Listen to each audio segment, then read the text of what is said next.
magandang umaga. Ngayon ay may plano kaming pumunta ng Tanay Rizal, kung hanggang saan pa makakarating. Tinintay ko na lang yung mga kasama ko. Bali mga 5 kami. Kaya sana magiging maganda yung panahon, no? At hindi umulan ng malakas para maging maayos yung biyahe namin. So, time check, 4:25. Tintayin na lang natin yung ibang mga makakasama. Brother Rod, ako maambon ha. Kiko.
Stop over muna sa boundary ng Laguna sa Infanta, no?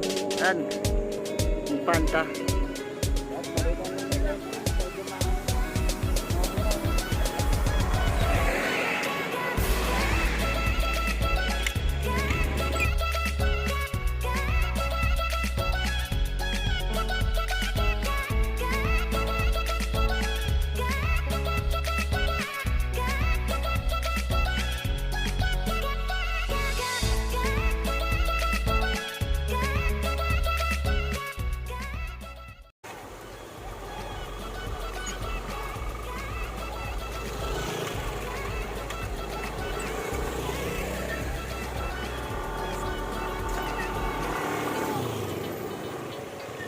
Crossing ng Infanta and Parial. So, yung way na yan ay pa Infanta, tayo ng Infanta. At ito namang way na ito ang Parial, itong sa kanan natin yan. We're going to take itong nasa right side, right turn I mean, papuntang Real. So, yun. Update mamaya pag nasa Real na.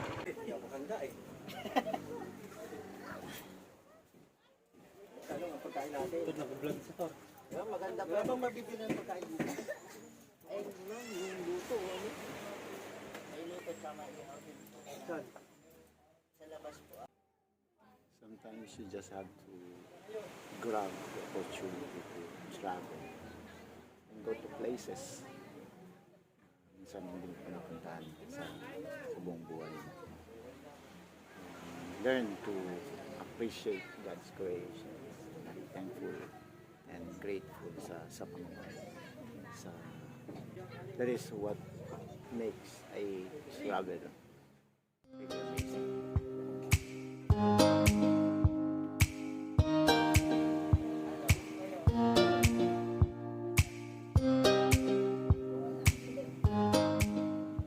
Hello. Yun, naliligo na yung apat. Actually, kanina pa amin dumating mga 11. So sa ngayon, medyo nakatampo na yung araw sa tulak.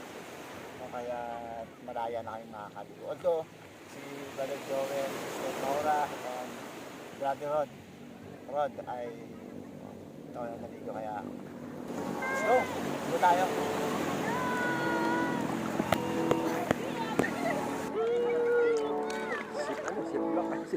Oo, may siklak. Hindi naman ano yan, mababasa. Oh, meron din ako ganyan.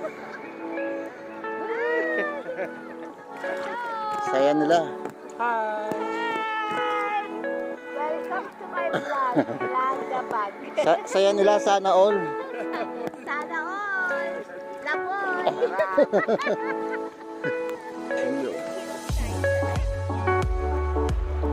Sobrang seryo.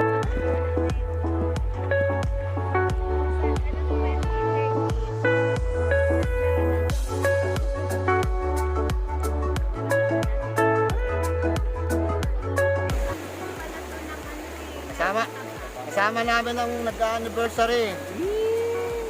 Extension. Celebrate lang po kami. Yan kami, actually kami, nakiano na kami. Happy anniversary sa ninyo! Ay, ito rin pala. Sabi nga ni Sister Nora minsan lang, habang bata pa, Lumaboy na. lumaboy na. Maybe we Oo. can like Yun.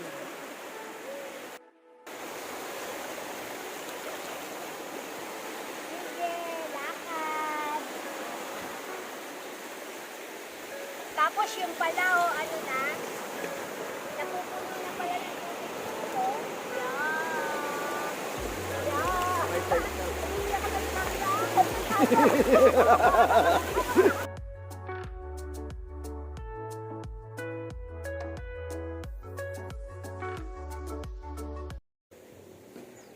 Minsan,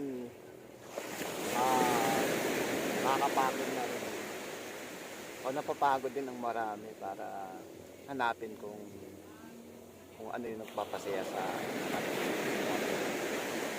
o parang nagbibigay ng fulfillment sa mga tao. Kung kaya't marami, hinahanap ito sa iba't ibang mga bagay. Pero I do believe na binibigyan naman tayo ng libre fine. Hindi naman spoon feed sa atin ng God. Para sabihin mo, oh, this is what really makes you happy. But of course, kailangan din natin hanapin. I-discover natin kung ano yung nagpapasaya sa atin. And I believe that is what really makes exciting sa mga adventures sa buhay. So, syempre, yung mga bagay lamang na nagbibigay pa rin ng glory sa Panginoon. So, it takes faith and understanding para lang malaman, para lang makita mo na talaga nga, yung creation ay ginawa ng Panginoon. Hindi lamang para magbigay, but also for us to enjoy.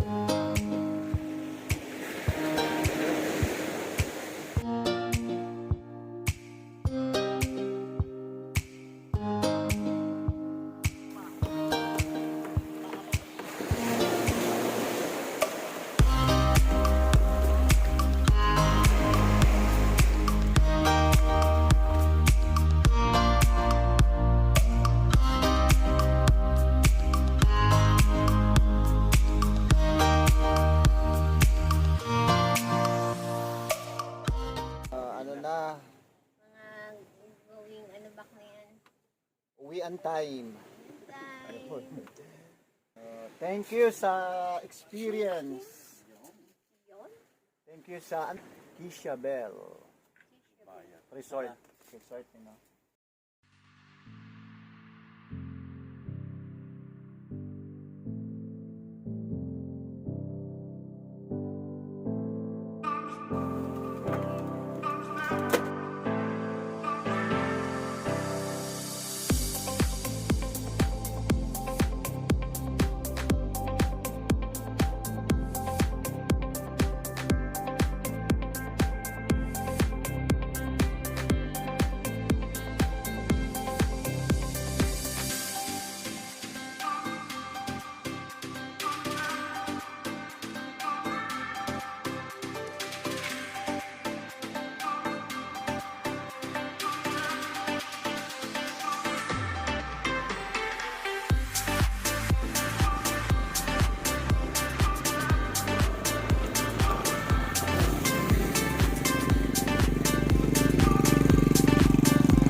Thank you.